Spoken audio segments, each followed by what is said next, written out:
Live from somewhere in zero-page memory, it's a tribute to the Apple II with Steve Wozniak, Bill Gates, Richard Garriott, Bill Budge, and featuring the musical talents of Steve Jobs and the Applied Engineering Band. Well, maybe not so much on those folks, but we do have some very special guests tonight. Vince Briel, Andy Molloy, Peter Neubauer, Antoine Vignau, and now, here's your host, Ken Gagne, and I'm Mike McGinnis. Hello and welcome to a very special episode of the Open Apple Podcast. It is Wednesday, December 26th, 2012, Boxing Day here in the United States and elsewhere in the world. Since it is toward the end of the calendar year, we survived the Mayan apocalypse, we thought this would be a good opportunity to take a look back at where the Apple II community has been in the past year, how far we've come, and where we're headed in 2013. To do that, we are continuing our annual tradition of a roundtable with the best and brightest stars in the Apple II community. This has been a tradition long held since Ryan Suinaga started it with A2 Unplugged, and we thought this year we'd make the tradition our own by mixing up the cast a bit. We've assembled a colorful crew of characters, and let's get the show started by introducing them. First and foremost, of course, is my co-host, Mike McGinnis. Hi, Mike. Hello, Ken. How are you? I'm fantastic. How are you? Doing all right. Did you have a good Christmas? I survived it, as did my family, so I guess that's the best we can hope for. Excellent. And yourself, sir? Not bad, not bad. Good. So, as you and I previously discussed, there was much contention and debate over who would get to be moderator of the show, and we ultimately decided it should be the person with the highest score in elevator action. Well, that wasn't me, obviously. You never stood a chance. Sorry. Hate it when that happens. Let's move on to our other guests. We have the ghost in the spreadsheet, Andy Molloy. Hi, I'm Andy Molloy from Syracuse, New York, and I help Ken as an associate editor for Juiced.GS, and I'm also on the KansasFest organizing committee. And you do a fantastic job in any capacity, Andy. Thanks, Ken. Too kind. So I am here just outside of Boston, Massachusetts. As you said, you're not too far away in Syracuse. Mike is in Denver. Let's go over to the West Coast. I believe we have Peter Neubauer on the line. Hi, Peter. Hello, Ken. I'm most recently near Oregon. I am part of the KansasFest planning committee, and I've designed the KansasFest logo for the last 2 years, actually coming up on 3 years now. I also write for Juiced.GS. Yes, you are one of the few people of whom much is expected by being on both the KansasFest planning committee and the Juiced.GS staff list, Andy and Tony being the other two, of course. Thank you for everything that you do. Thank you. It's a lot of pressure. Not too far from you these days, we have Vince Briel. Hi, Vince. Hey, how you doing, Ken? I am fantastic. So, Vince, what brings you to the show today? And don't say a phone or a car. An email invite? So. That too, I suppose. No, really. You're of everybody on the show today, you're the only one who's never been here before. So who the heck are you? Well, I'm Vince of Briel Computers, and I design retro hardware, mostly computer platforms. I like to emulate some of the older computers. Mostly I try and go for the ones that are rare, hard to get, some that people have never seen, and it kind of gets people an idea of what it was like to compute back in the 70s. Fantastic. Some of your well-known products include the Replica 1 Apple I clone. Is clone the right word for what that is? Yeah, there's different definitions. Clone would be a good one. Replica, however you want to describe it. I try not to make my boards or my hardware look exactly like the original for fear out of them being mistaken as the real thing, and therefore devaluing some of the original computers. So if you can't get the real thing, get the Briel thing. That's it right there. And finally, last but not least, farthest away from any one of us on the other side of the ocean, we have Mr. Antoine Vignau. Hi, Antoine. Hi, Ken. I am Antoine Vignau. I am one of the two guys behind Deluxe Software, a group of French programmers located around Paris. And we had both of you on the show earlier this year for Brutal Deluxe's 20th anniversary. Yeah, that's correct. Wow, amazing. It's so wonderful to see not only that some of these companies and entities have been around for so long, but that they're still here and that they haven't drifted away. Yeah, that is correct. So on today's show, I'm going to be speaking with each of you, asking you in turn what some of your favorite picks are from things that happened or were released this past year and what you might look for in the next year. Last year, we started on the topic of hardware, and that whole section of the podcast was basically a love fest to the CFFA 3000. That card is still in print. In fact, the second run came out in the spring, and they just released a new version of the firmware. But there have been some new products as well that are vying for the limelight. There is the Super Proto board that Mike Willegel released and which sold out at KansasFest 2012. He also brought his Mimeo 1 back into run. There was another run of the rare Ethernet card that puts the Apple II.GS online. And I'm sure that there are some more hardware products in the works. So let's start with Mr. Hardware himself, Mr. Vince. What do you think about the state of the Apple II hardware in the past year? I think it's progressing right where it should be. I'm going to emphatically state that the CFFA 3000 is probably single-handedly the best card ever made for the Apple II. Straight out. But it's not your card. That's okay. I can handle that. Rich is a good friend of mine. Matter of fact, we were speaking this weekend. He's going through a few cards, so he's going back through some emails and trying to get a few people who haven't gotten one a card. So if you're on a waiting list, bug him. He has some available. Now, what about the A2 MP3 card? Last year, we were talking to Sheppy about him developing some software to use that basically as a USB interface without disk images. Has there been any new developments and uses of the A2 MP3 card? As of this point, not yet. Both him and I have been pretty busy. I've been busy with life, more or less. It's been kind of hard to work on developing new hardware and stuff right now. And I haven't talked to Eric. Last time I did talk to him, he was pretty wrapped up in stuff. He wasn't going to have any free time for a while. So it's unofficially on the shelf for right now as far as updating it. But it really just needs a programmer to step in and finish it up. I have all the data that's needed to do the software programming for that. Oh, interesting. And you'll share that with anybody who's interested? Sure. It's a lot of my work is completely open source. I like people to learn from my mistakes and find some mistakes of mine that I make and fix things. Great. Well, thank you. Mm-hmm. Let's move on to Mike. What do you have to say about the state of the Apple II hardware? Does it seem to have slowed down in the past year? I think there are fewer new products. Obviously that have come out, but the ones that still are available are definitely very exciting. The CFFA 3000 concluded its second run in November. Those boards are completely sold out, but like Vince said, you can bug Rich. He's got a few laying around, I think. There was another run of Ethernet cards earlier in the year. Those went very quickly. Those always seem to be very popular. Why do you think he produces them in such small batches when he seems to be consistently selling out of them? I mean, I don't think there's any doubt that they're in demand. Well, I would assume that it would be having to come up with the money up front to pay for the runs. Vince could probably answer that better than I could. Vince? Yeah, it's probably runs. It's hard to justify punching out 5 or 10 at a time. For a lot of people, I keep inventory on hand now, so I can do constant runs of boards. But most people who are doing this as a hobby, they can't justify it. They like to do it all in one big batch. Makes it easier to do. I see. All right. Anything else to add, Mike? No, I think that's about it. Antoine, what's hardware like over on the other side of the ocean? Anything different that you're seeing that we're not? No, I would say that we are very interested in getting what you produce in the USA, like the CFFA 3000, which is to me the iDisk that is finished. And what I would also say that a guy from Japan named Nishida Radio, Koichi Nishida is his real name, has produced a lot of interesting stuff and interesting cards with USB interface for the Apple II.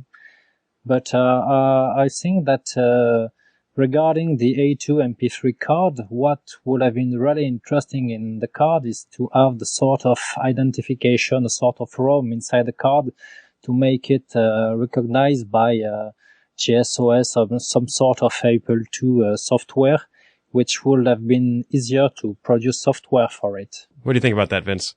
Sheppy. As far as GSOS software, that's something that I need. I'm a hardware guy. I can do some firmware programming, and I can kludge along in assembly and stuff. But to put out the real useful apps, you need somebody like Sheppy to step in and write the GSOS app for it. And absolutely, there's a lot of potential there for the MP3 player to do more than just play music. It can be a file transfer medium. You can plug it in. It can read a file. You can send a file to it. You can, take a directory look at the pen drive. So there's potential there. Now, Antoine, what about the SmartPort virtual hard drive? Isn't that being developed by one of your colleagues? Yes, right. The SPVHD for SmartPort virtual hard drive has been developed by Cédric Pelletier, a guy who was living close to me. And this device is an external USB device that connects to the SmartPort of any Apple II that is compatible with that. And it was supposed to be available in 2012, but due to health issues, Cedric was not able to deliver anything but one device, which is at home. And I had a recent discussion with Cedric about that, and is working a lot with some guys from the USA to update the firmware of the card of the device just to make it really available in 2013, especially because he believes in some recent discussions we had on ComSys Apple II, like the Unixism of P8, and he really believes that this system should be really open and expandable.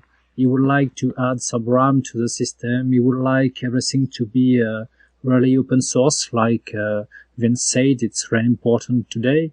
And he has also improved the process of molding and preparing the external device, so that he really believes that in 2012 it will be available, or you will be ready to sell it. I hope so. Well, great. Well, thank you for that update.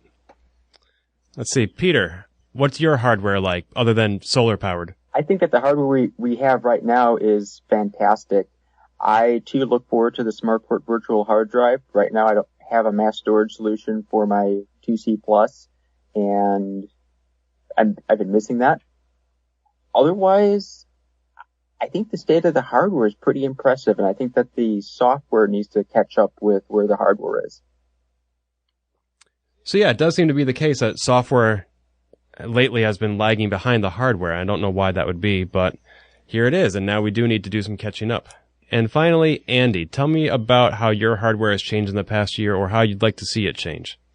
Well, I've been most excited about the work that Alex did at KFest with Bluetooth on the Apple II.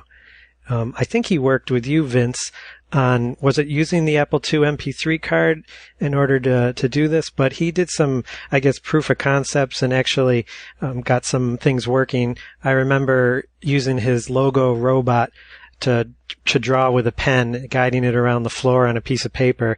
And if I'm not wrong, I think it was controlling that robot from Apple II.GS using Bluetooth. Yep, that's absolutely it. What we did is we took the MP3 player card and stripped off the MP3 player and just used the serial interface to communicate with the Bluetooth device. And of course, we were using the wrong handshake signal, so it wasn't working. So we spent almost a full day trying to figure it out when it was just one character. And that's the kind of fun you have at KFest at 1 a.m. And I got up the next morning, and Alex had a big smile on his face, and he gotten Bluetooth to communicate through the Apple II.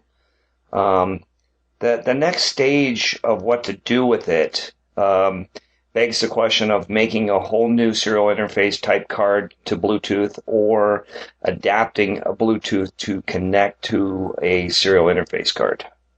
And that's kind of where we're at right now.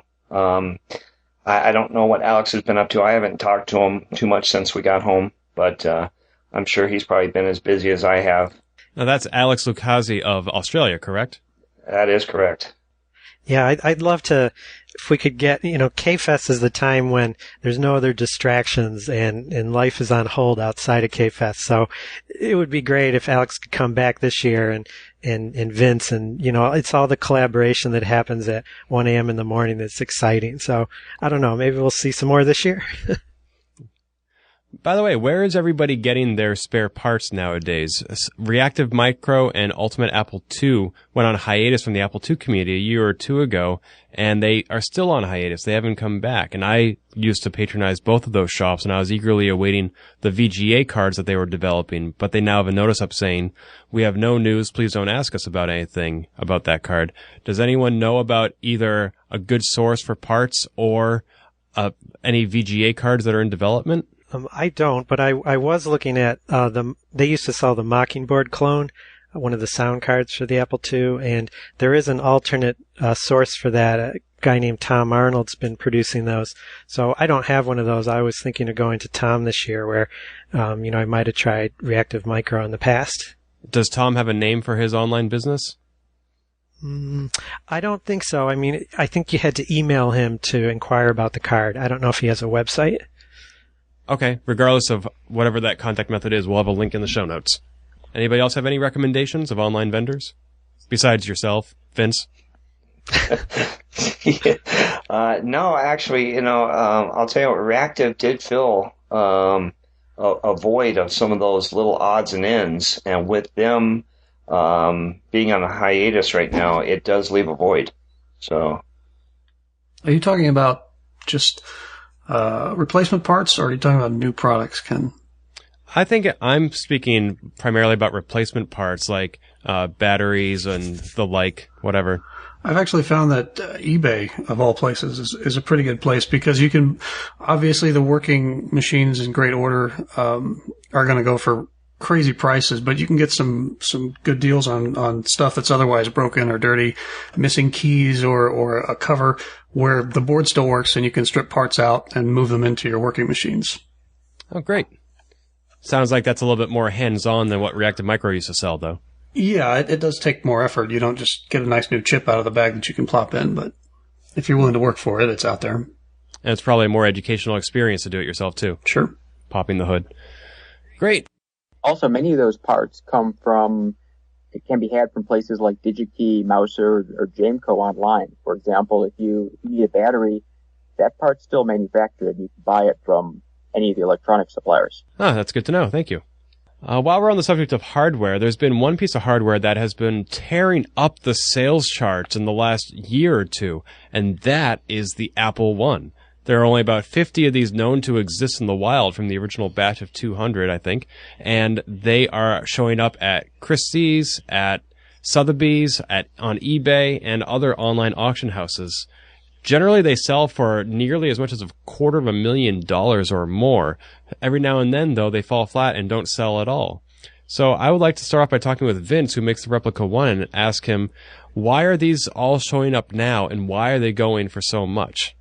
Well, I have to say a large part of the surge in the price has to do with the death of Steve Jobs. I think your Apple nostalgia people have just gone crazy. I don't know of any other way. When I first started doing my research on the Apple ones and their availability, they sold for as high as 50,000 and as low as 15, 16,000.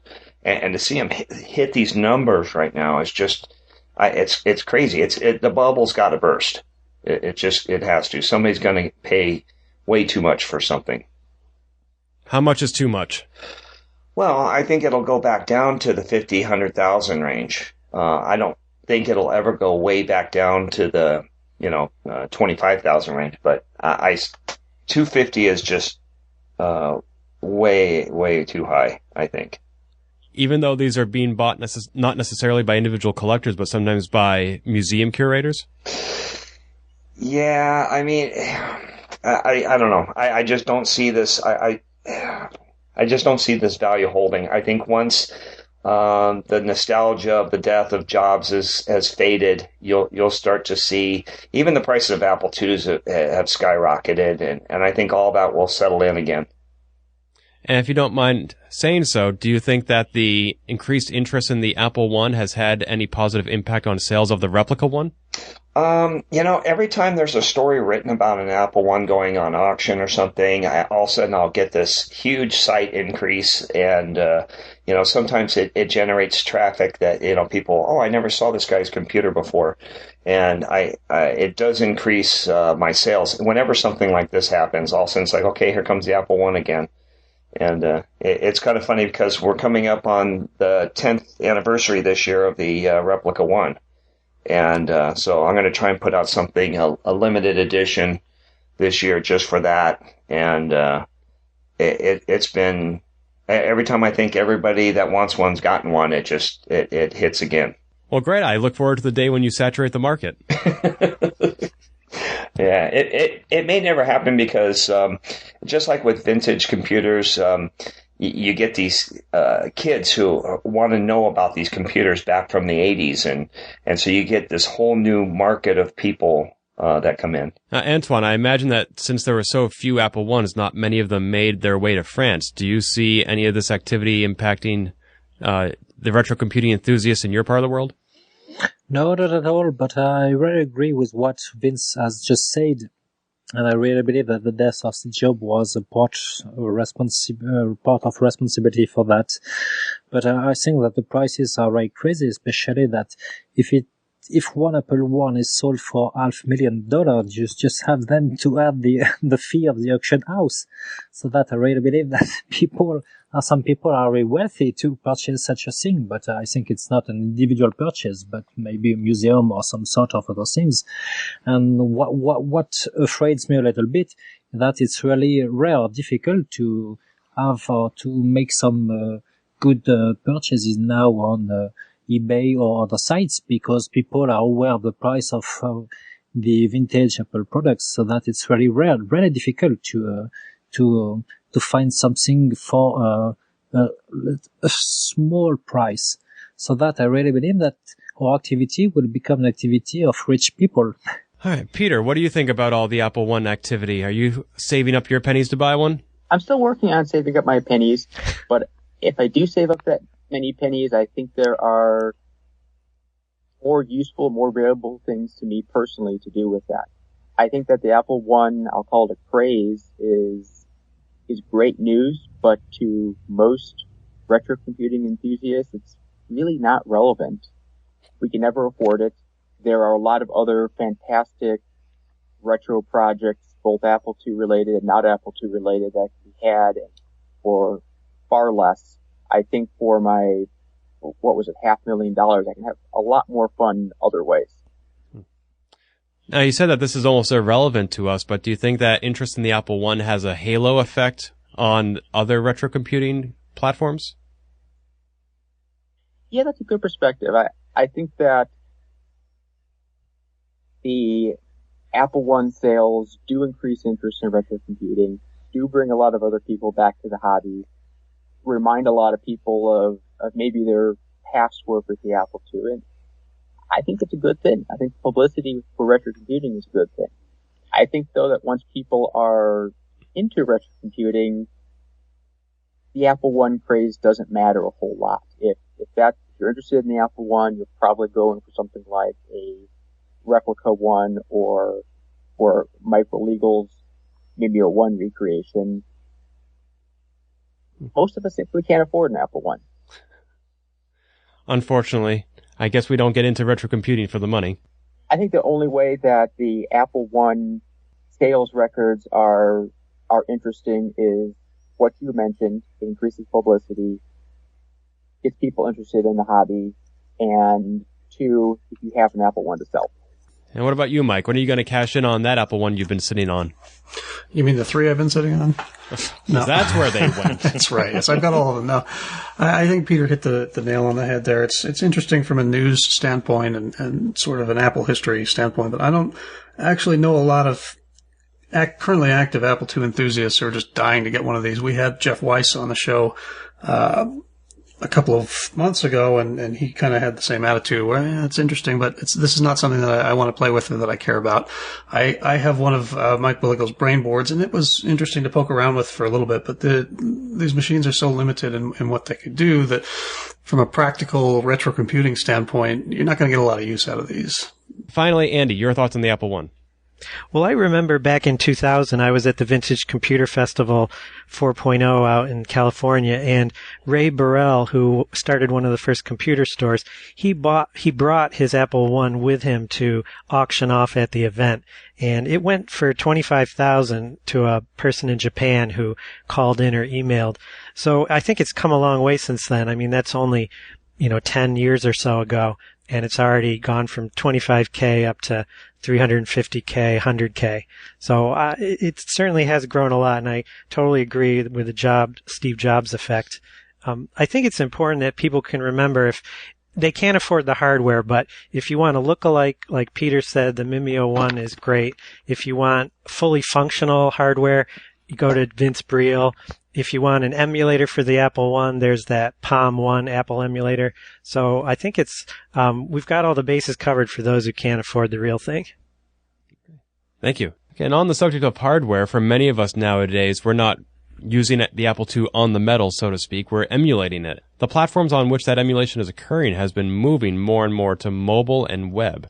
We haven't seen an update to Suite 16 in almost a year and a half. It's still one of the premier Apple II emulators for OS X, but by putting it on mobile platforms or on the web, you can access Apple II emulation from more and more places. We have traditional emulators like Apple Win and Virtual 2, emulators like GSPort, Jace, and a variety of ones that I come across on the web in my searches. So this time, let's start where we ended last time. And Andy, what do you think about emulation with the Apple II these days? Where is it coming from, and what are we lacking, if anything? Well, I was excited to see those two. I believe they're both relatively new emulators this year. G-Sport, I think it was revived in 2011, but that's keeping Kegs alive, which is the premier 2GS emulator for Windows, which had kind of languished for years. And he added some interesting things like a virtual printer, added Ethernet card emulation, and he also, I thought it was really interesting, was he used code from one of the Commodore 64 emulators, the Vice emulator, to implement in his emulator to help on the Apple II. So I always love when those two communities can collaborate like that, even if indirectly, because a lot of times people love to take little pot shots at each other. Are you saying that he collaborated with our mortal enemies? Hey, I have a Commodore 64 label stuck on my 2GS, so I'm in both camps. Been nice talking to you, Andy. See you next year. Yeah, we need to find a new partner, Ken. But I'd also mention that the Jace emulator is really interesting. It's all Java based. That's got a lot of updates over this past year, even earlier this month. And I thought it was pretty funny reading that you can basically put a RAM factor card in every single slot and get your memory up to 104 megabytes in an Apple IIe, which doesn't have any real purpose, but I think it's kind of hilarious. Very cool. All right. And what about you, Peter? Do you use an actual Apple II in that van of yours, or do you emulate? These days, I mostly emulate due to space restrictions. I started using Jace when I first heard about that emulator. I was kind of skeptical. We have so many other excellent Apple II emulators. Why do we need another emulator? Though it's turned into something that I'm pretty impressed with. Active development, support for emulating things like the RamWorks, the RAM Factor, Passport MIDI, Mockingboard, interesting debugger, and what they call meta cheat built in. I think these are great new features. I think Jace is well on its way to becoming the first choice for 8-bit Apple II emulation on any platform. I also do use GSPort. I haven't used it a whole lot recently, but it's an excellent 2GS emulator. Still, though, Suite 16, in my opinion, is the best 2GS emulator out there. There's a lot that can be done to GSPort to catch up. A lot of it is user interface. Whether you use GSPort on Windows, Linux, or Mac, it doesn't look like you expect it to. The user interface is difficult for a new user to get used to figure out what to do, what keystrokes do what, basic things that you expect like menus aren't there. So I think that with a bit of extra love, GS4 can be a lot easier to use for new people coming to the hobby. But it's otherwise an excellent emulator. Thank you for that recommendation. What about you, Mike? Do you use any emulation in your household? Not really. Personally, I'm still holding out for a working Apple III emulator, but I don't think that's going to happen anytime soon. As far as the Apple II line, I kind of feel like we're sort of reaching a point where the products are fairly feature complete, and now we're working on little details here and there, and that's great to see. What's really interested me a lot recently has been the, I guess you would call them a la carte emulators, where they just emulate one thing. You know, you've got the new Eman Deluxe product that's coming out. It's in beta, which basically emulates, because I think it uses the original Eman files, so it's just emulating Eman games. And Activision just released that iOS emulator, the Lost Treasures of Infocom, where it's using the original Z files to play those games on your iPad or your iPhone. That's true. Apple II emulation takes a lot of different shapes and forms nowadays, and it isn't always recognizable as such, but beneath the hood, there it is. And Antoine, what are your feelings about the current state of emulation? I used to be an Apple II emulator user with Sweet 16 on my Mac, but I have to admit that those titles like JS or JS.GS were at first really led or developed for the software emulation. And this is what I like now with the latest version of JS or OpenEmulator, is that they also emulate the hardware. And this is something that is very different from what we had before. And this is what makes me believe that the emulator that we'll get will be really similar to the behavior of the real machine.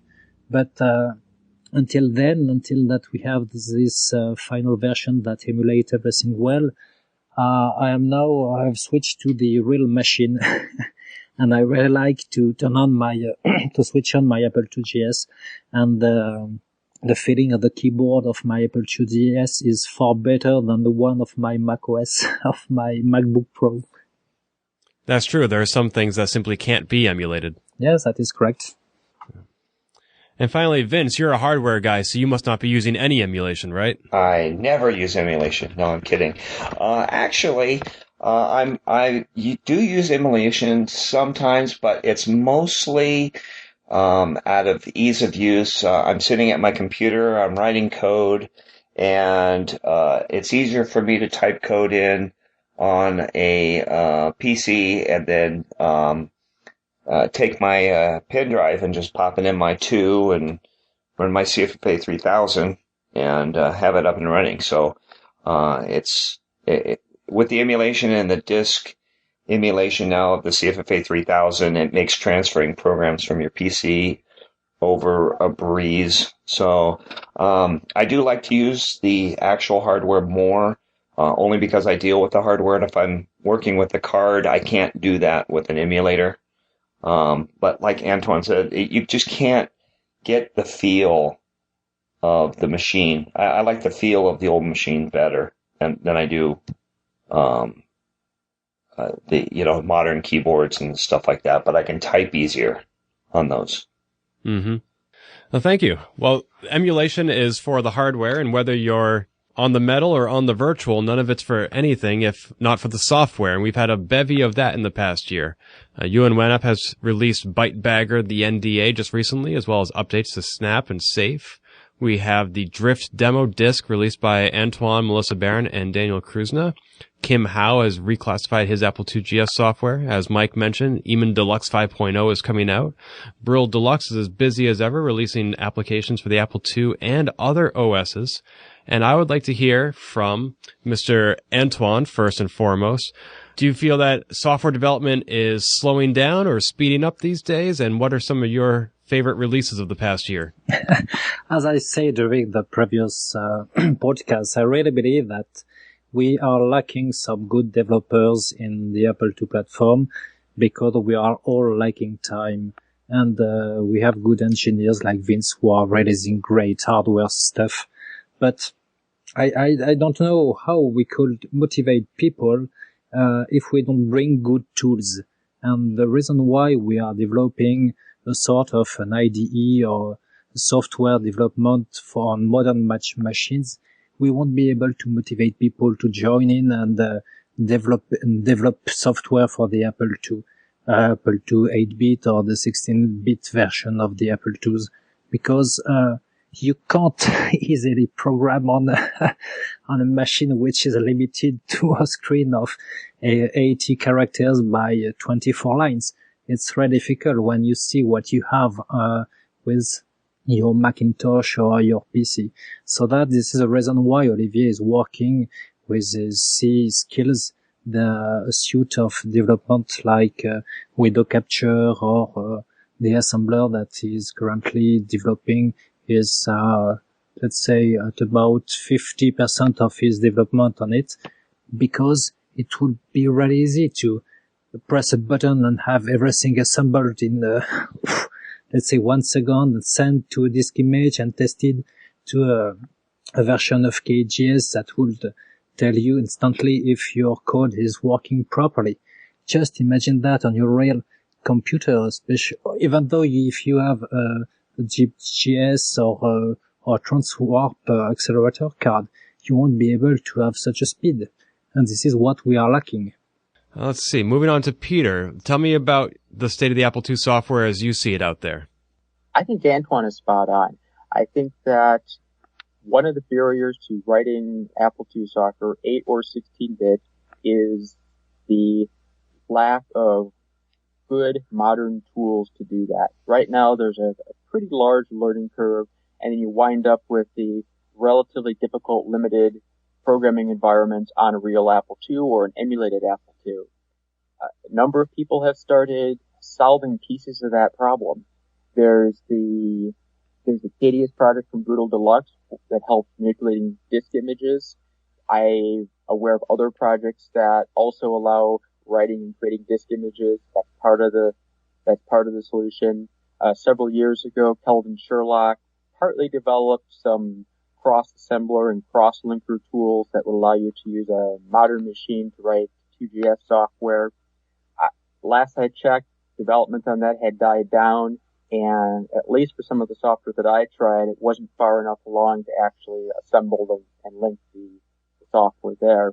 There's the Wudson project, WUDSN. It's a set of 8-bit development tools. It's not primarily targeted towards the Apple II, but it does support the Apple II, and it's based on the Eclipse IDE, which is a modern, fairly user-friendly integrated development environment with the goal of you use your modern computer, you hit a button, it assembles it, creates a disk image, starts up your emulator, and goes. It doesn't have support for some of the higher level languages like C or Pascal. It doesn't have 16-bit support. But I think for most aspiring programmers, something like that is the way to go. Install something, type your program in using a familiar editor, hit go, see it run. And right now, there's a lot of steps missing in that, and it's the learning curve difficult. Well, this discussion seems to be taking a turn towards software development, so let me turn to Mike. I think, Mike, you and I are similar in that we're not programmers, but we would someday like to be. Are you hearing a lot of truth in what Peter and Antoine are saying? Yeah, I think so. As a lapsed aspiring programmer myself, I've wanted to get into programming, and it's just with everyday life and schedules and other things that I need to learn and do, I have to find something that's a simple solution that I can get into rather quickly. BASIC isn't powerful enough to really do that much. 6502 assembly programming is obviously the ultimate goal, but that's a very difficult thing that takes a lot of time to learn to do properly. So I'm sort of in that boat where it's like, well, where do I start? I don't even know where to begin with this. What have you tried before? Have you tried both AppleSoft and 6502? I have, yeah. 6502 assembly is, like I said, it's been something that I've tried to do, and it's required more time than I can give it. And basically is just, I don't know, it seems like an underpowered solution if you really want to get into programming. Have you seen Brian Peachy's latest games that he's been producing in BASIC? No. Like Surf Shooter and Deadly Orbs? Nope. Huh, they're kind of fun. And even Martin Hay recently came out with Structress, which was written in BASIC. Let's see. But you're right. The ability to implement a vision is limited by BASIC, and sometimes limitations can inspire creativity, but when you're already struggling with the tools to begin with, it may not serve you to work with something so limited. And gaming isn't something that I would want to program anyway. Yeah, because you're not a gamer. I play games. I don't want to program them. Ken, I have to disagree with what you just said, because this is the reason why I'm still programming on the Apple II. The machine is really limited. It's expandable in the hardware part, but in the software part, it's really limited. And this is what is fun, that you have to find the best way to animate things smoothly, etc., because otherwise you won't have fun. And I don't think that Brian Peachy, when he released his games that are fantastic, but are also compiled just to gain some speed, that you have to find the best way, or to find ways to make something really working well and at a decent speed, because you have to bypass the limitations of the machine, and this is what is fun as a programmer's point of view. Well, and that's great when you've been doing that for 30 years, but for somebody who's never programmed, that's down the road. I don't even know how to do a simple sort on my Apple II. And I wouldn't know where to begin to look for that sort of information. Yeah, I agree with both of you. I think the limitations of the Apple II are a lot of fun to work with, and as has also been mentioned before, it creates an environment where it's possible to learn everything eventually, unlike the expansive machines that are being created today. But as Mike said, sometimes that limitation can be a barrier to entry. Once you've entered into that realm, those barriers can be things that you work with, but getting there to start with can be a challenge. Yeah, that's right. Well, I'm glad we're all friends again. All right. Watch yourself, Antoine. You're on warning. That's right. Let's see. Andy, what do you think about, have you tried your hand at programming? No, not more than dabbling, so I'm more of a user of programs. But, I was thinking about 2012 and in the various categories of programs out there, and I thought we as users really did get something for every category this year, which I was grateful for. And I'm looking through the list, and I see for games we got Martin's Structurist program, brand new. He released that limited edition at KFest on floppy disks. We got Death Bounce from Jordan Mechner, which was a game that, Ken, I think you asked him the question at PAX East in Boston earlier in the spring, and he released that game for everybody. It was a really early one he did. In utilities, Brutal Deluxe gave us the Fishhead copier program, which I believe could even go in and on damaged disks, keep going, keep copying. So if you're trying to get an image and maybe some of the good data is past the bad spot on the disk, perhaps you can still get it. Then I thought about, other utilities like Safe2, which that was my method before the CFFA for getting software from my Windows machine onto the Apple II, which was to use Ewan's FTP program. And I love that he's put out a new version with new features, and I'm going to go back and look at that. And then the last category I thought of was we've even got a great demo program this year that you mentioned, Ken, the Drift program. And besides it being a collaboration, it was distributed on a floppy disk, which is the way they did in the old days before the internet. They would distribute these floppy disks through the mail, and it had a custom sleeve that was made to hold the disk. It was a lot of fun, and I just saw that Dagan Brock put out a new KFest demo just a week or so ago. So I wonder if the inspiration comes from seeing other people doing it. And I love that this continues, and I think that it's going to happen in 2013 again. I would be happy to help anybody distribute floppy disks through Juiced.GS. I don't think I've ever gotten so many compliments on an issue of Juiced.GS as the one that included Drift, which is both encouraging to know that they appreciate these bonuses and frustrating that they never say anything about Juiced.GS except when it has a floppy disk in it. And finally, Vince, let's talk to you about software. What's software? It's what makes things go. Oh, yeah. Well, I think the Apple II has a lot to offer people who are learning to program, because BASIC was prevalent on the Apple II. Assembly, learning to program the 6502. I think we could probably come out with some tools. I have a lot of people who buy the Replica 1 to learn how to program the 6502.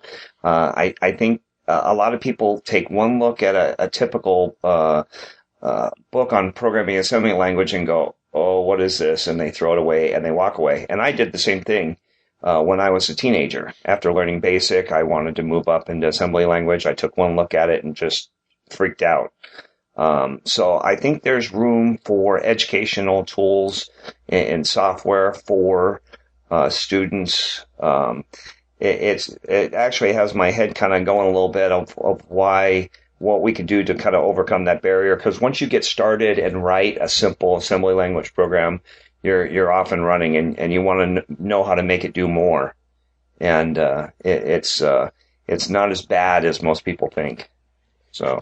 Do you think that learning to program on Apple II is a good path to programming on other machines that might be more commercially viable? Yeah, I think it's absolutely a great platform. The machines are still low price. You used to be able to get a 2E for $20. You could sit down, hook it up to a TV, and that was with some kind of PDF file on assembly language or BASIC, you could learn to program. So I still think it's a very low cost means of getting started in programming. So we've talked plenty about software. I want to branch the discussion to software that is appearing on non-Apple II platforms, but which is inspired by Apple II software. And we're seeing a lot of this year, and a lot of it has been funded by Kickstarter, thanks to Tim Schafer, who started with the Double Fine adventure back in February. We're now seeing a new version of Wasteland, a new version of Shadowgate, a new version of Leisure Suit Larry. And even without Kickstarter, we're seeing the original Load Runner appearing on mobile devices. And I want to know, is this an attempt to cash in on nostalgia? Are people just reviving old franchises and throwing familiar brands on them? Or are these welcome revisitations or even sequels to classic software that we all are happy to see in a new format or a new environment like a tablet? What do you think, Mike? You're the gamer here. Well, I think part of it probably is a cash in. Obviously, you don't create a product if you don't want to make money, at least at that scale. I've heard you mention on the other podcasts that a lot of times people are upgrading the graphics and not the gameplay. You just end up with the worst of both worlds. I think that's partly true. A lot of the remakes just kind of suck. But I think that people keep going back to that well because you have, in today's gaming culture, so many difficult, complex games that just aren't that much fun. That you have to work for everything that you get, and people have forgotten how to have fun playing these games. And when you have a game like Load Runner or Choplifter, that's the simplicity of the gameplay, I think, really appeals to people. That's true. We saw another Choplifter for the Xbox earlier this year, and Karateka just came up for Xbox as well. So a lot of these things are being revisited. What do you think, Andy? I've been to Fun Spot with you. I know you're quite the classic gamer as well. I love when they put out a new version, and at the very least, if I don't like the new version, I want the old one embedded somewhere in there. Like, I would love to play the old Karateka, within the new one if possible. I loved when the Bard's Tale came out for iOS. It was also for Xbox and all that, but they embedded all three of the old original Bard's Tales inside there so you could go in and play them. I don't tend to support a lot of the new projects unless they've got some link to the past. So that's what really, that's more what I'm going for. I just wish they would, make an Apple II game maybe self-contained and run easily on a new system. And so I could still play the old game, as a self-contained thing without even having to go through the emulator interface. That sort of thing appeals to me. That reminds me of Oregon Trail, which came out from Kickstarter earlier this year. It's inspired, obviously, by the Apple II game Oregon Trail, but the new game, Oregon Trail, looks like it could be an Apple II game, and I wonder if somebody could port that. Let's see. Vince, do you play many games on your Apple II or inspired by your Apple II? Whenever I get a chance, I like to play some of the old classic games. Apple Panic and, I could play Choplifter forever. I think what has happened is you have these phone apps which the games that are successful, like Angry Birds, they revert back to the game style of the Apple II, which was keep it simple. It's a no-brainer type game. You go in and you do simple tasks, and as the game progresses in levels, it just gets more difficult. And when they keep it simple like that, that's when they have a lot of success. I see a lot of soul in some of these phone app games that are basically taking the essence of the Apple II games and just putting it into a phone. And it's the ones that are real good, you can tell that they just kept the gameplay simple. And they seem to be the most successful. Peter, I'm sure when you're driving around your van, you have plenty of time to be playing games, especially on mobile devices, since you are a mobile person. Yes, I tend not to play many games either on the Apple II or on modern platforms. I do see a lot of value, both monetary to the developers and to people with nostalgia for the games in the modern ports. I think that there's a lot that's still missed, forgotten from the old games. The old games are still a lot of fun. I've been to vintage arcades in the last 2 weeks. One, Ground Control in Portland, and a second one, the name escapes me, in Eugene, Oregon. They have a lot of older games, fantastic games, just as much fun today as they were when they were first released. I also went to the Living Computer Museum in Seattle about a month and a half ago now, and they have many personal computers, two of which are Apple IIs, and almost all of those computers are running a game of some sort. There's a lot of interesting games. They're fun. People remember them fondly. And finally, Antoine, I think mobile developers are encountering a lot of the same limitations that Apple II programmers still encounter, because compared to a modern full-fledged desktop machine, there are a lot of barriers and limitations. Do you think that might be why these mobile games are so evocative of Apple II software? I don't think so. If I had to talk from the way I use games, I'm not really a gamer, I'm much a game cracker. But when I play or vintage games on the mobile phone, it's more through ActiveJS on iOS, and I hope that we'll have ActiveJS on Android platform as well in the near future. But as Mike said, what was interesting in those games is the gameplay, and I don't think that having Kickstarter to gain more beautiful pictures or everything else, if that does not change the gameplay, it's really better to play on an emulator on a 8-bit machine like the ActiveJS. It's sufficient, and the machine is 10,000 times more powerful than the Apple II, and it's fun playing some games like Apple Galaxian on iOS, but on the ActiveJS, not on the modern version with more beautiful graphics and stereo sounds, etc. It does not change the gameplay, so that it's safer to play with ActiveJS. Yeah, that sounds similar to what Vince was saying, is when you strip away the ability to implement high-powered graphics, you have to focus on the gameplay because it's all you have left. And so it comes out that much better for it. Yes, I agree with that. All right, let's talk about the Apple II community and the support for it. We've seen a lot of publications arriving on the scene. You wouldn't expect that there'd be much in the way of new periodicals and magazines and books, but yet here we are. We have David Finnegan's new Apple II User's Guide, a behemoth of a paperback that came out this summer. We have Kevin Savitz's memoir, Terrible Nerd, which isn't directly about the Apple II, but does feature it. It's in the spirit of Rob O'Hara's Commodore, which came out in 2011. There is also a blog post by Jeff Atwood called I Was a Teenage Hacker, an ebook version of the classic What's Where in the Apple. Steve Wyrick is working on a book version of his Apple II history website. The Apple II was recently featured as part of a cover story in Retro Gamer magazine, which interviewed many members of the Apple II community. Juiced.GS is being published again in 2013, and Jimmy Mayer continues to rock the history world with his expansive dissertations on gaming and development on the Apple II. So I'd like to hear from Andy. To what do you attribute all this new material that's being published about the Apple II, and do you have any favorites? Well, I wonder about people seeing other people do these projects and then deciding that they're going to jump into it, that this might be the time. The What's Where in the Apple book, when Bill Lubert put that out, he tried to do it on Kickstarter, and that's a well-known book in Apple II lore. And he tried Kickstarter. He didn't get enough funding to do it, but I know I was one of the people that learned about it through Kickstarter, and it may have gone under my radar if he didn't do that.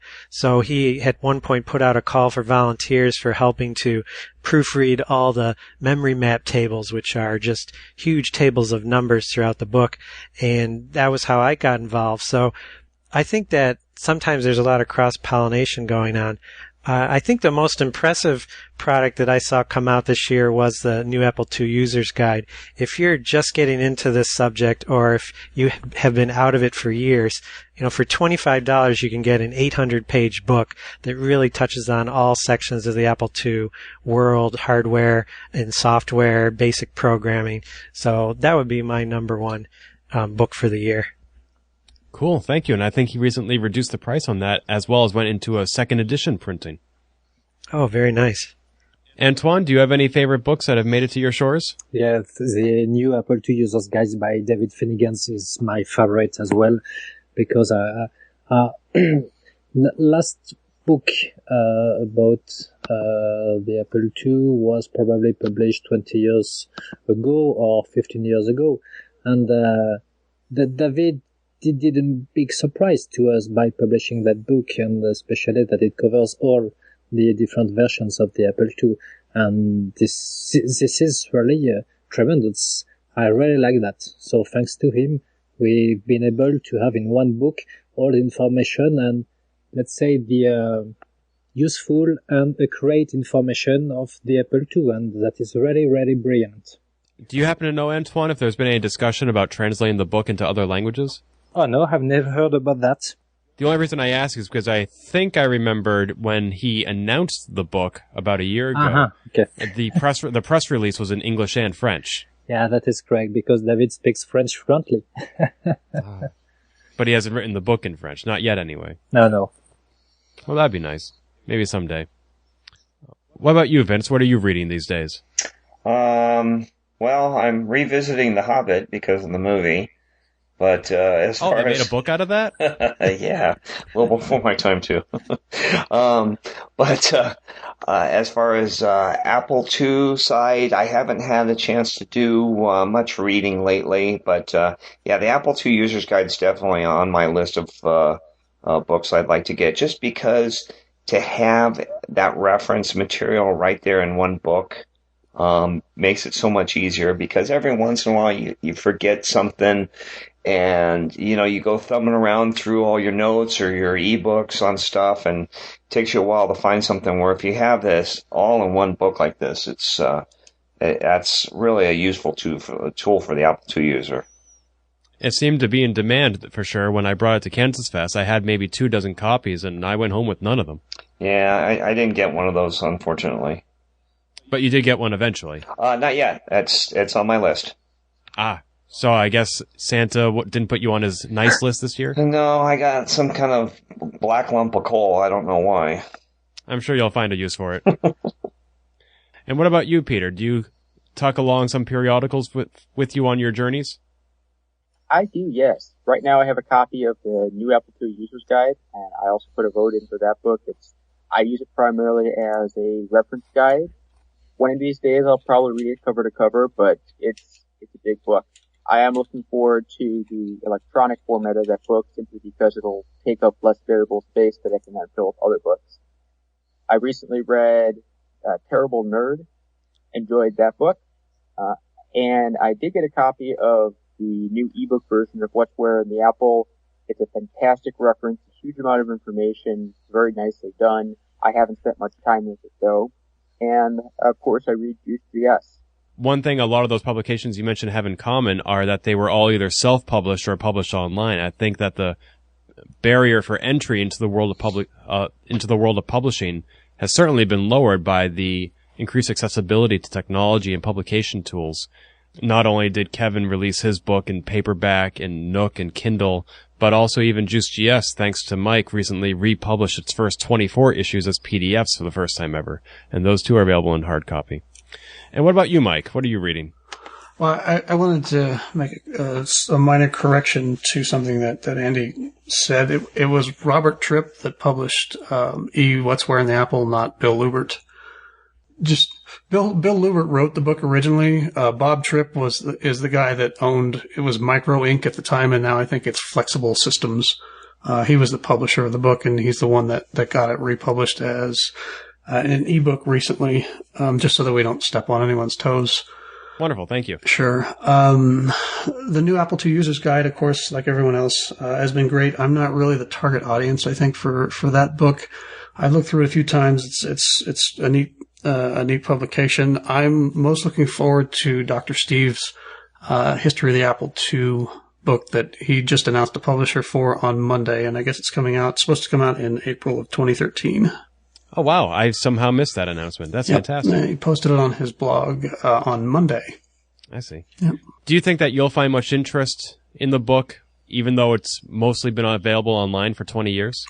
I will. He said that he's reformatting a lot of the text, and there's going to be some new stuff in there that's not been published on the website. And so yeah, I'm looking forward to seeing what he comes up with. Wonderful. Thank you. Another medium in which the Apple II has been well supported in the form of publishing is podcasting. Mike and I continue to do the Open Apple Show, which you're certainly listening to at this moment, I hope. The Retro Computing Roundtable is alive and well with its 3 hosts. In fact, they've added a video component, so you can now stream the show live and participate in a chat room with them while they're recording. And Carrington claims to be producing new podcasts, an audio version of 1 megahertz and a video version of 8-bit archaeology. So I want to know what you guys think about the audio scene for the Apple II community, and if there's room for even more shows, and how they might distinguish themselves. Who better to start with than Mike? Well, I think the reason Carrington hasn't been publishing Apple II podcasts recently is because I've had his attention tied up in the vintage arcade game podcasts that we do every week. I still listen regularly to RCR, and even more or even less related titles like Retro Maccasts. So I think there's plenty of great content out there, including our show. And but you bring up a good point, is that the Apple II is almost serving as a springboard for potential podcasters to explore other topics. You and Carrington have gone into classic arcade games. I did a limited run on a topic of multiple sclerosis, and sometimes we bring our listeners with us, because I know both of those shows I just mentioned had Apple II listeners, even though the shows weren't about the Apple II. How about you, Andy? Well, I love that RCR, Retro Computing Roundtable. Carrington's an Apple II guy, so I get a lot more Apple II info out of that also. So between that and Open Apple, I'm very satisfied with Apple II podcasts these days. Do you feel that there's enough of them? No, I would love to see the 8-bit archaeology I think there is a spot where, like Mike and Carrington are going in and doing arcade games, is if we could have one that would go in and do, 8-bit Apple II software, whether any type of software, utilities, games. I would love to have people review that, show little videos of it, audio or video, either. I just love hearing about these things that I sometimes don't know about, and we can obviously still download them and use them on our Apple IIs if we want. One item I'll recommend to you, Andy, is Brian Peachy's YouTube channel. He does a series of video reviews of Apple II games, and it's a fantastic job. He has a wonderful voiceover technique, and the games that he shows are ones that sometimes you've heard of them, and it's nice to revisit them. Sometimes they're brand new ones, and you discover something new. And sometimes he's showing off his own games that he's written, as I said earlier, like Surf Shooter or Deadly Orbs or Applesoft Action or Dogfighters of Mars. Great titles. I will have to check that out. He's a creative individual, that one. And what about you, Vince? This is your first time on this podcast. Welcome, but you've been on other retro computing podcasts. Yeah, every once in a while I get invited to come on and talk about my products or the Apple II community, and I really enjoy the computer, so it's really easy to talk about this stuff.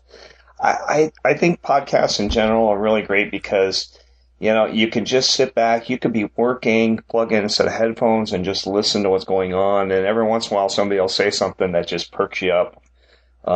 There's always something new to be learned, and you don't get that from reading text, you get that from hearing it right from the audio. So they're fun. I don't get to listen to as many as I'd like to. I'm probably way behind, but I like them in general. And you bring up a good point about the multitasking feature of audio podcasts, which is not something that you can easily get out of a video podcast. Those really demand your attention. Right. It's the nice thing about, especially like if you're in your car, you can almost have it like an audio book. If you got to take a trip, you just pop in a podcast, and you can listen to it on the road. And they're really great, especially if you have a series of them you got to catch up on, and you got to take a 6,000-mile trip to K-Fest. It makes for some. It keeps your mind focused while you're driving. So. I know some people who listen to Open Apple only during the drive to and from KansasFest, but they're able to catch up on a whole year's worth of episodes because the drive is so long. Yeah. So they skip it on a monthly basis because they know they'll need something to listen to in July. Yeah, that's a great idea, and that gets you tuned in for K-Fest because sometimes you get to working with modern hardware or software so much that the Apple II has sat on the shelf and not been used for a while, and you gotta gear up for the Apple II world, and that's a great way to do it. Yeah, it's a great way to transition your mind for what's about to come. Yeah. Antoine, what did you listen to over there? Apart from Apple, the only podcast that I've been listening to is not another Apple podcast, and this is the only one I've been listening to. I've never heard of Retroclopedic Roundtable nor 1 MHz, and but I promise that I will check before the end of the year. That's right. I forgot to mention not another Apple podcast done by David Grealish. Mike, do you remember who his co-host is? It used to be Blake Patterson, right? Yes, right. Yeah, last I heard it was Blake, and then I thought they were done publishing. I thought they did those 3, and that was it, but maybe he's doing it again. Show number 3 came out in March, and then there was show number 4 in September, 5 in September, 6 in October, and nothing since then. Looks like it's him and Scott Wilsey. Scott Wilsey of PocketSizePodcast.com. I don't know who that is. Me neither. But he seems to be the host nowadays, actually, and as I said, they haven't done a show in about 3 months, but maybe they'll get back in the swing of things. Well, Ken, I think Dave Grealish might be busy with, isn't he doing a VCF this year? That's true. He's assembling Vintage Computer Festival Southeast 1.0, originally scheduled for February, but now postponed until slightly later in the year to give them more time to put everything together. Well, it's really not been announced, but we're working on trying to do a remote workshop where I could actually be Skyped in and help people while they do a workshop at that, and I can still be sitting at home answering questions and stuff. Well, I think it's now been announced. That's fantastic. So, yeah, it's going to be an experiment to see how well this works out. It's always easier when I'm on site somewhere, but I can't make it out there. So I'm going to try and do a workshop with them remotely. So should be fun. Great. Now, will that be something that people online will be able to watch live? We haven't talked about it. I don't see why people can't join in on the Skype. If we could have a two-way channel that everybody could view, that would be great. Then they could see exactly what the workshops are like, problems people run into, and the solutions. Especially with David Grealish having done his Retro Computing Roundtable podcast as a Google Hangout that anybody can passively participate in. I think that'd be pretty cool. Yeah, that would be really great. Of course, I know Dave would much rather people show up to the workshop or the South Festival, but I know not everybody can get down there. So I know that was one of the concerns we had when we tried doing a live stream from KansasFest. If people can watch it from home, will they still want to come to the event? Yeah, that's a good point. You have people that make it from Australia to come out, so you got to open it up to anybody in the world can come, but not everybody in the world can come. So, right.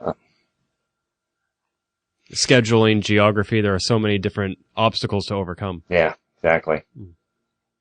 All right, and finally, Peter, what do you listen to while you're jamming down the California Highway 1? Lots of podcasts. I enjoy all the podcasts that you just mentioned. I find myself perpetually falling behind on listening to podcasts, reading books, visiting websites, trying out the latest software, writing my own software. But I'm least behind on podcasts because, as Vince pointed out, they're just so convenient. I can listen to them while I'm driving, listen to them while doing something else. I was originally going to comment that I can't think of any unmet needs for podcasts, but then Andy pointed out a lot of areas where an Apple II related podcast could fit. And I think it's just a matter of finding the right perspective, the right story to tell if you're interested in starting a new podcast. And we have 35 years worth of history on the Apple II alone. There's still a lot of software to write, still hardware to make, and still a lot to say about that. Great. Well, I hope that everybody listens long enough for us to say it. Let's see. We're nearing the end of the show, although we still have a good chunk to talk about. And let's start with the top stories of 2012. Not necessarily just a single piece of hardware or software or any such limited category, but in general, a lot happened this year. We already mentioned the rise of Kickstarter and the software and hardware that's coming out from it. There was the release of the Raspberry Pi. There was the Prince of Persia source code that Tony Diaz and Jason Scott rescued for Jordan Mechner, and which has now been published online, and which has been hacked to make it an eminently easy game to play. Just click on the enemy and he dies. I don't see the fun in that, but it's a nice hack nonetheless. The Age of Reason BBS went offline. There are 2 Steve Jobs movies in the works. Brutal Deluxe turned 20. The Apple II turned 35. David Finnegan, hot off the success of his new Apple II Users Guide, is now offering web hosting for Apple II users at a2hq.com. I'm sure there are many more events that have occurred that I'm overlooking, and we'll be talking about KansasFest momentarily as well. But I'd like to hear, what are your hits and picks from the past year? Vince. Oh, wow. Put me on the spot. Why don't you? Gosh. I'm drawing a blank. I really am. This past year has been just such a whirlwind of events in my personal life. Man, tough. That's a tough call. I'll have to defer this if I could. All right. Well, we'll let the other folks answer, and then you can copy the answer you like the best. Sounds good. All right. What do you think, Andy? Well, I enjoyed the Prince of Persia source code rescue probably the most. It was fun because it brought Jordan Mechner seeming like back into a household name as far as the community. I didn't have him as much on my radar before, but here he did. He, released his journals about how he developed the software on the Apple II. He released the old game. He went and spoke at a big gaming conference. And then we got the Wired article, and just to have Tony involved, somebody directly from the Apple II community hauling all the gear out to his house, out to Jordan's house, and sitting there, and Jason Scott on hand to do all the putting out the story, who's just a fantastic resource for getting the word out. That just had something for everybody, I thought, and I thought it was a great event for 2012. Cool. Thank you very much. What do you think, Peter? I agree with Andy. Prince of Persia Source Code Rescue is a great story. Heard about it, read about it several times, and I still enjoy hearing it. Personally, I think the most exciting news for the Apple II community is that there is just so much going on that it's so hard to pick one story or one book or one piece of software. The retro computing community, as well as the Apple II community, seems to be like a snowball. There's something else that comes out with builds enthusiasm, that motivates other people to think, well, maybe now's the right time for me to pursue that idea I came up with. And I see that continuing. I see the momentum continuing to increase for a while. And I look forward to what we see in 2013. And what about you, Mike? Well, I think Peter took the words right out of my mouth. For me, it was less any one particular story, and just the fact that so many things are continuing to go on in the Apple II community in general it serves as a real source of inspiration for me to continue my efforts in trying to contribute in whatever ways that I can. And Antoine, what do you think about the past year? I agree with Mike's comment. I don't think I think that each story is interesting, but what I liked in 2012 is that it showed that the community is still alive, and from the European point of view, we have started to build a sort of a community with German people, with people from the UK, people from Spain, people from other places than France, and I really like that we continue this growth of community and be able to make a sort of a Parisian Fest in 2013. That'd be fantastic. I think there are enough Apple II users over there that you all could get together and have your own little Kansas Fest. Yes, we'd like to. Great. And back to where we started, Vince? Okay, well, I guess the highlight for me for this year would have been K-Fest and working with the Bluetooth. It kind of reminded me that even though the Apple itself has remained the same for the last 20 years, that there are new devices out there, and there are going to be new devices needed to connect to modernize the Apple II with change. And so as new and advanced hardware comes out, there'll be advances to connect that new hardware to the Apple II. Which is so exciting that it's such a living and evolving machine. Yep, always. I doubt Steve Wozniak predicted any of what we're now doing with the Apple II. Yeah, you and I started this podcast, Ken, almost 2 years ago now, and I figured we had maybe 5 or 6 months worth of stuff that we'd be able to talk about, and that would be it. And we're the spreadsheet. We're not doing another January Open Apple. This is what's going to do it. But the spreadsheet for February is already full, and we're not even into January yet. You never told me you were going to quit after half a year. Well, I didn't want to discourage you. Well, I'm sorry to have dragged you along so far. Oh, and I'm so resentful. I can tell. Gee whiz. All right. Now, well, Vince brought up a great point about how so much happens at KansasFest, and for many of us, it's the pinnacle of our year. I would like to know from each of you, what was your highlight of KansasFest 2012, if you didn't already tell us? And most importantly, with the announcement of Randy Wigginton as our keynote speaker, KansasFest 2013 is seeming more and more real. We have the dates. They're in the book. I want to know what you're looking forward to about KansasFest 2013.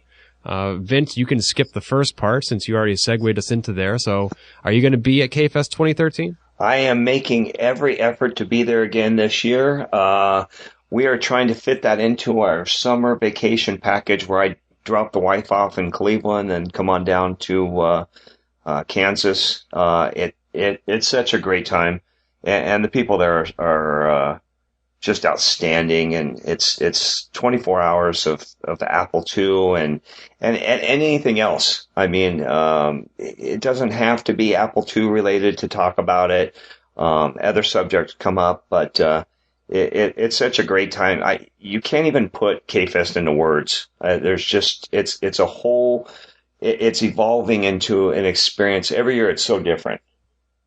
And you bring a lot to the event, and we love having you there. Yeah, I really like coming. I'll tell you what, the workshop I did last year was one of my largest workshops I'd ever put on. We almost have to break it up because just about everybody that goes there participates in the workshops. And it's so much fun because people get to build something, and they don't always get that opportunity to build it. And to have somebody there, it takes away that fear they might have had of soldering. We've had so many people there that have never soldered before, and by the time they walk out of there, they've built a full-blown computer. That's very empowering. Yeah. And it's rewarding. It has nothing to do with, any kind of profit or loss or anything like that. Just that right there makes it all worth it. Although I do want to clarify, when you say it's 24 hours of fun, you mean 24 hours a day for 5 days. Just 24 hours total. Every fifth hour of the event is fun. The rest stink. Oh, there's always going to be somebody there that's got something going on, and you don't want to sleep because if you do, you're going to miss something. But eventually your body gives out, and you crash for a few hours, and you get up and you start it all over again for almost a week. It's just great. It certainly is. Antoine, we certainly hope to see you at KansasFest someday. Yes, thanks. Welcome. I don't know when, but welcome. And from my point of view, thanks for organizing such an event. And what is very important is that you share all the information with us, and that you also are very interesting people as a keynote speaker, and that is very great. And what I'm a little bit jealous of is that you do not share a lot of hardware items with people from outside the KansasFest, like the Bluetooth card that I'd like to see one day, and some other stuff that we'd like to see released out of the KansasFest. Yes, there is a lot that happens there that we need to encourage people to follow through with. There are Hackfest entries that show a lot of potential and promise, which don't necessarily become complete products. Even the A2 MP3 card got us all jazzed up, and there was a year or two wait after that before we got our hands on it. But some things are worth the wait. Yeah, I understand. That's a way for us to come. Yes. And since next year is the 25th annual KansasFest, there's never been a better time. Mm-hmm. Andy, you're on the planning committee. Tell me about KansasFest 2013. Well, with the Disc 2 anniversary, I can tell you that we already have a session that's going to take place where somebody is going to come in and show us how to do fine-tuning alignments on our drives. Some of these drives, I guess over time, they may lose their alignment, not read disk correctly. So his whole workshop is going to be come in, you can bring your drive with you. He's going to run through a software-based method to tune the drive, and every participant is going to walk away with a copy of this software, which is freely available, but you'll be able to get your hands on it and learn how to use it right there at KansasFest. So I think that, along with Randy Wigington being the keynote speaker, is just, it's going to be a great start, and I know we're going to add a ton more sessions, and hopefully we'll get all the old timers back, and we'll have a great time. I'm sure we will get lots of old-timers as well as lots of newcomers. We have had our KansasFest community growing every year for several consecutive years now, and that's due in no small part to people who are coming to their first KansasFest ever. Don't you agree, Andy? Wholeheartedly, Ken. Thanks.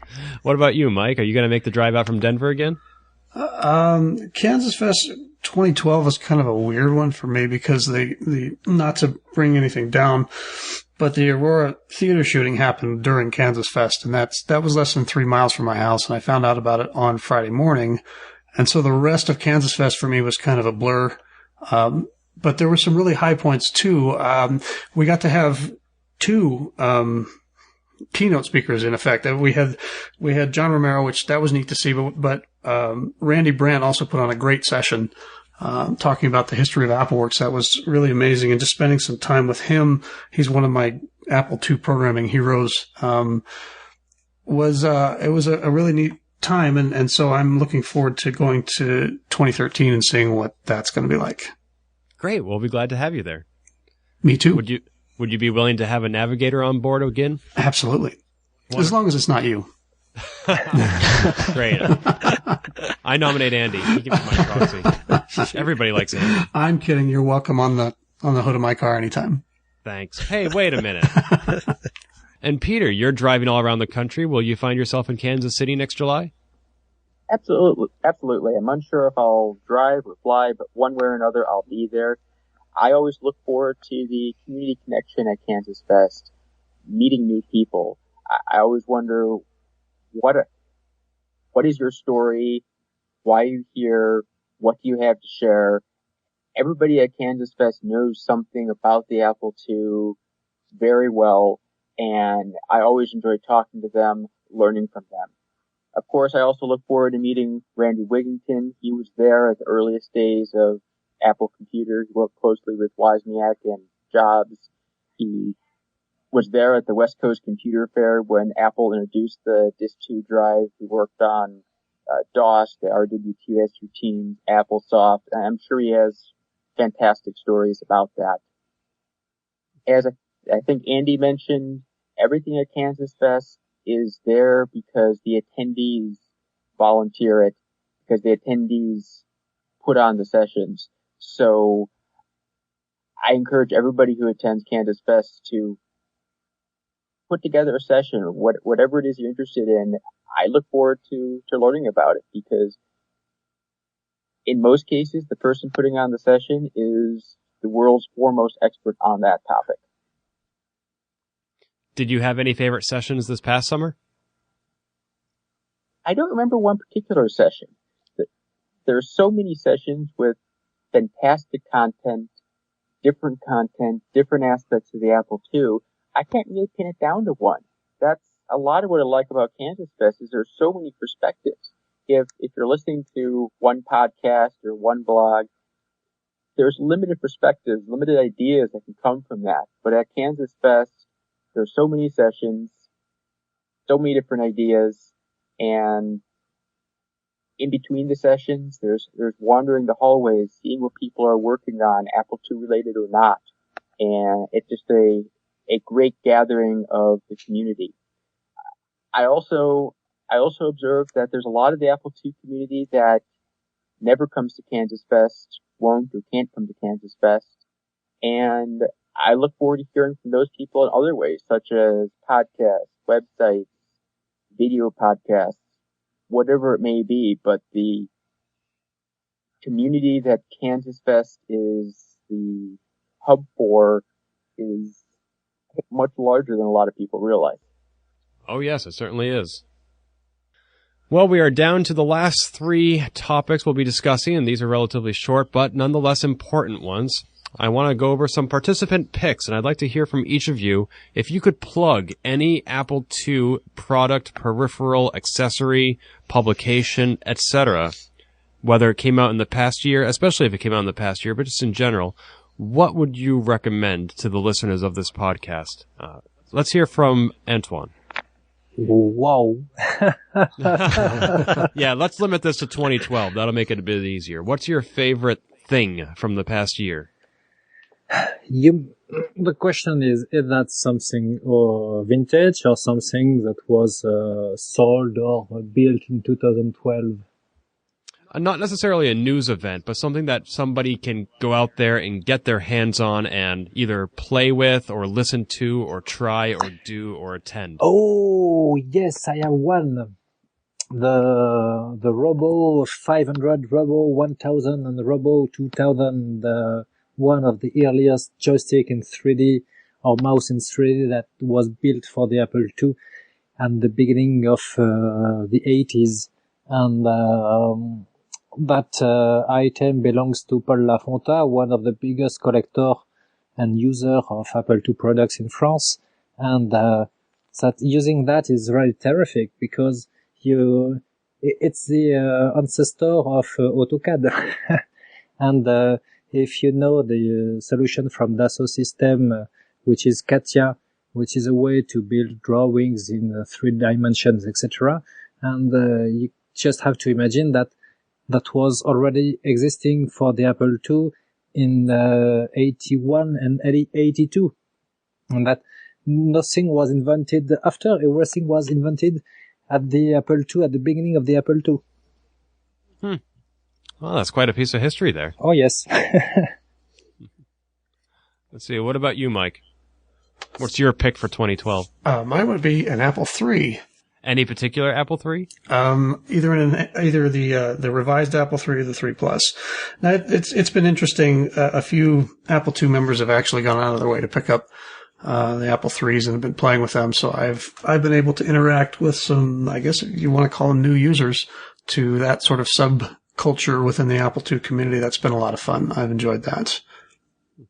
Now, you had mentioned earlier in this podcast that there is no good Apple III emulator. That surprises me. Yeah, for whatever reason, there's sort of semi-finished code in the MESS emulator, MESS, and there is Sarah, but that doesn't work very well either. Because you have to shake it to make it run. That's right. You have to drop it on your desk to make it run. Oof. All right, so we have the Apple III from Mike. What do we have from Vince? I'm sorry, could you repeat the question? Sorry. Yeah, of all the products that were made available in 2012, hardware, software, podcasts, magazines, books, what would you recommend? What's your favorite? Well, for the Apple II, I would have to say the CFFA 3000. I was fortunate when Rich came out with that product or was thinking of developing that product to plant a lot of my wishes of what I wanted to see out of that card into him with disk emulation and other features.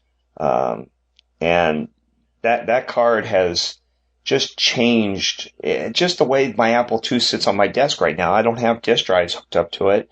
I have a USB cable sitting out of it that I can just plug in a pen drive with whatever programs I want to run on it. So that Apple II hardware is my favorite. The re-release of the Vignau is probably second. I think Mike's just an artist on the board work on that. He left no stone unturned when he came down to the detailing of that board. It's just beautiful work. So those are my two favorite things of the year. Excellent, thank you. What about you, Andy? I'd have to go with, let's see, in 2012, Melissa Barron, she did a bunch of art prints based on her Oregon Trail hacks that she presented at K-Fest in, I think, 2011. So at the time, she had these weavings that she came and showed us, but there was no way to get one of those. Those were one of a kind. But so she screen printed a bunch of these screens onto special paper. They're all small size, and she sells them on her Etsy store. And I picked up a bunch of them there, and I think they're great little Apple II artwork things that can be hung on the wall. And I think they're limited, so people should run over there and get them before they run out. Great, yes. Melissa does do some amazing work. It's such a unique interpretation of the Apple II that she's offered us. Cool. And finally, Peter. Hardware-wise, I agree with Vince. The CFFA 3000 is one of the most useful hardware additions that we've seen for the Apple II in a long time. Software-wise, a lot of interesting software. Nothing blew me away enough to make my pick list. I think there's, as I said, a lot of great things, a lot of potential still remaining there. I do want to point out the Living Computer Museum in Seattle. That just opened in October, so I think this is my participant pick. What's unique about this museum is that all the computers are operational. Most museums you go to, you can't touch the computers. The computers don't run. They're locked away somewhere far away from you. But at the Living Computer Museum, almost everything is either running or being restored. And I think the value to an Apple II user there is seeing the Apple II in the much larger historical context. Apple II is an important step, but it's just one tiny step in the evolution of computers. Cool. Yes, I read your article about the Living Computer Museum in the latest issue of Juiced.GS, and it sounds like a place that everybody should visit if they are given the opportunity. All right. So we've reviewed our favorite picks from 2012, and let's look forward to 2013. If you could express one hope for what should happen in 2013, or one prediction of something you think will happen in 2013, what would that one thing be? Andy? I'm not sure it'll happen 2013, but I'd love to see some sort of wireless tech brought over to the Apple II. So whether it's Bluetooth, whether some other type of wireless tech could ever get in there, but I think that would be an amazing new way to get stuff from your PC or Mac over to the Apple II. That's what the iDisk did. Correct. That's true. That came out a few years ago, didn't it? Yeah, it's no longer available, so I don't know if that really counts. But it did have Bluetooth and it did work. Did it work well? The Bluetooth portion did. Maybe if that makes a comeback, that would satisfy my... because I missed it the first time around. Let's see, and since Mike chimed in, let's hear your prediction or hope. My biggest hope would be for either the return of Reactive Micro or a store like it. Yes, that would be wonderful. Do you think there's any chance that Henry will return to us? I doubt it, but, I hold out hope. It would just be nice to have an all-in-one storefront where you could get that stuff again. I mean, Henry was certainly a friend to the community, and as far as I know, we parted on good terms. It's just that he had a new opportunity he needed the time to pursue. And so, on one hand, I hope that pursuit proves fruitful for him. On the other hand, if it fails, maybe he'll come back to us. Vince, what are you hoping for in 2013? Well, I'm hoping that I can actually spend more time working with hardware I have development. Over the last year, my development time has been down to almost nothing. I have a Bluetooth dongle sitting on my workbench that's sat there since the day I ordered it, still in the protective bag.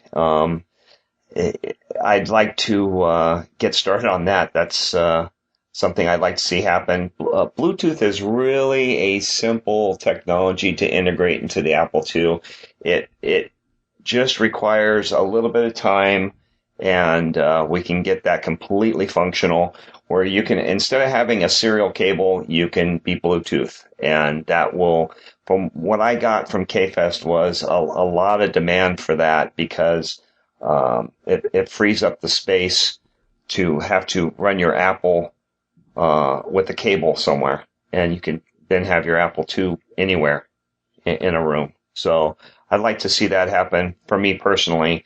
As far as software, I'd like to see some more development on tools and things like that. I think we're getting a lot of people who've never used an Apple are starting to buy Apples and learn on them. So I'd like to see more tools on programming and stuff like that. That's always useful. Great. And as far as development tools go, I should have brought this up when we were doing our participants picks, but I would like to recommend all the various utilities that Martin Hay and Ivan Drucker have released. Naked OS and Magic Go Sub, Slammer, New Input.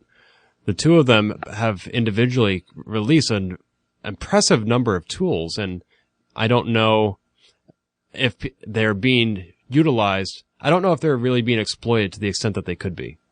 Peter, what are your hopes / predictions for the next year? My personal hope is that I'm able to write some more software, both 8 and 16-bit. For the community, my hope is that we see a easier barrier to entry to programming, particularly for the 16-bit machines. And I think the right direction for that is what Antoine described earlier with cross-development tools. We can take advantage of the fast, familiar, modern machines to help us create Apple II software much more quickly with much less specialized knowledge. And I think we're seeing bits of that. We're seeing pieces of that, which I mentioned earlier. Great. Well, I hope that we continue to progress down that path. And finally, Antoine. I have several hopes for 2013.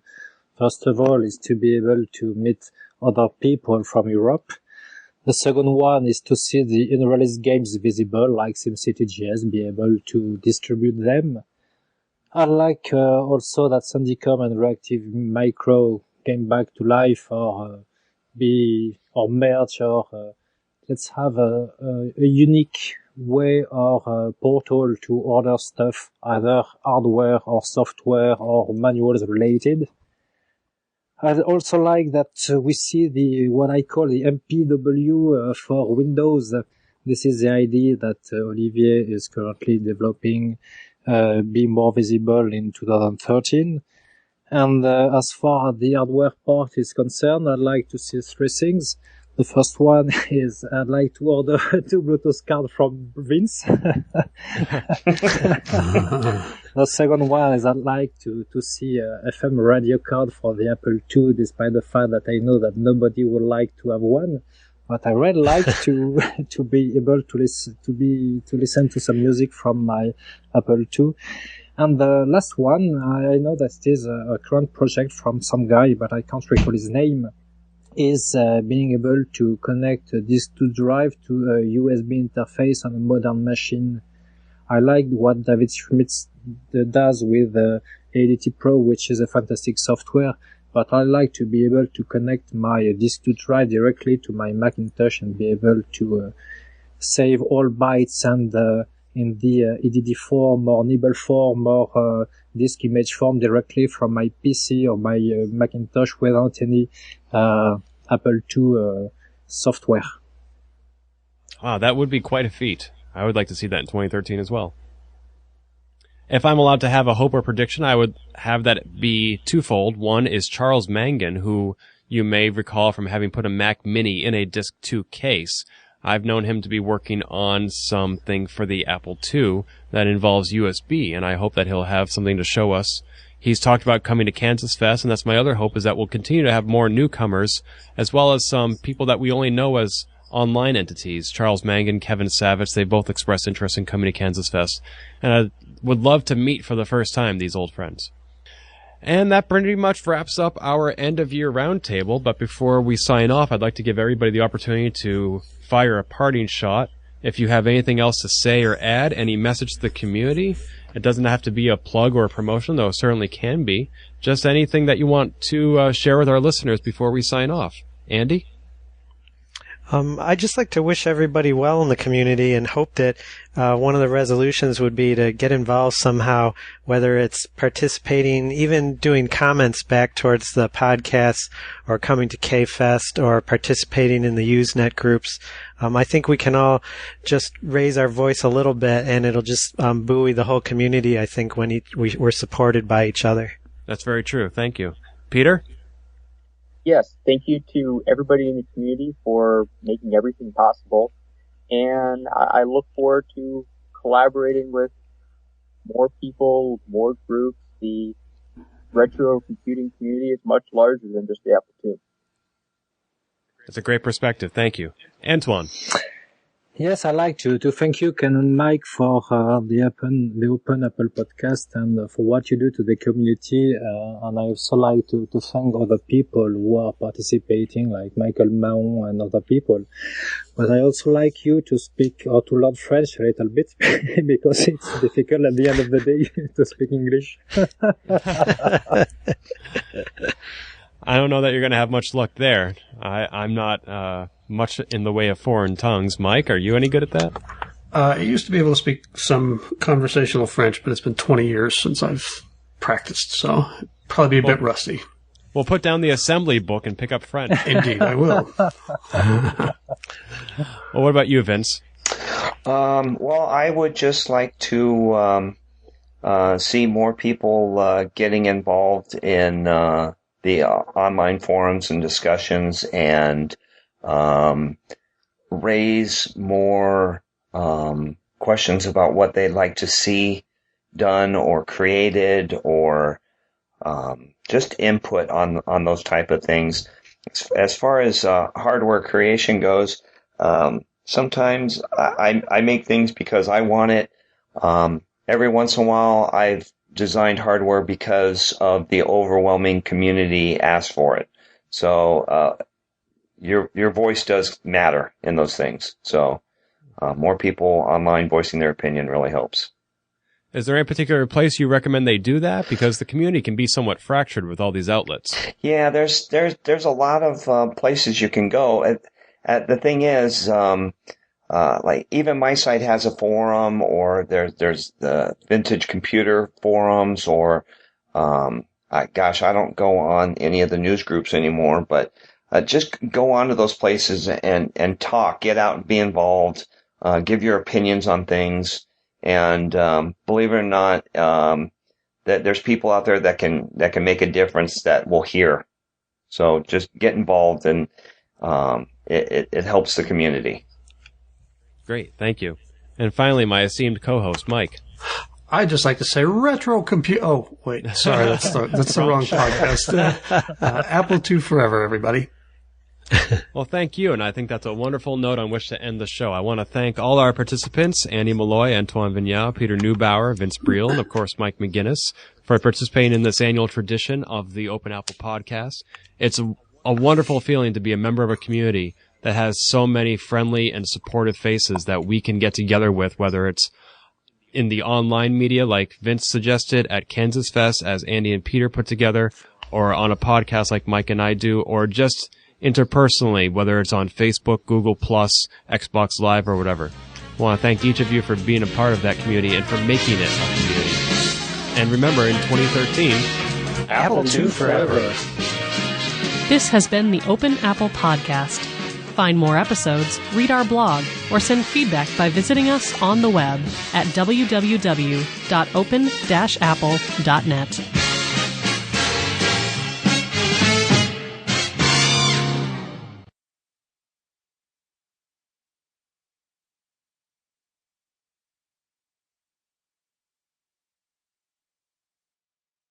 I just want to say I am sorry for screwing up Robert Tripp's name. Mike, I am so glad you caught that, and I hope we don't offend Robert.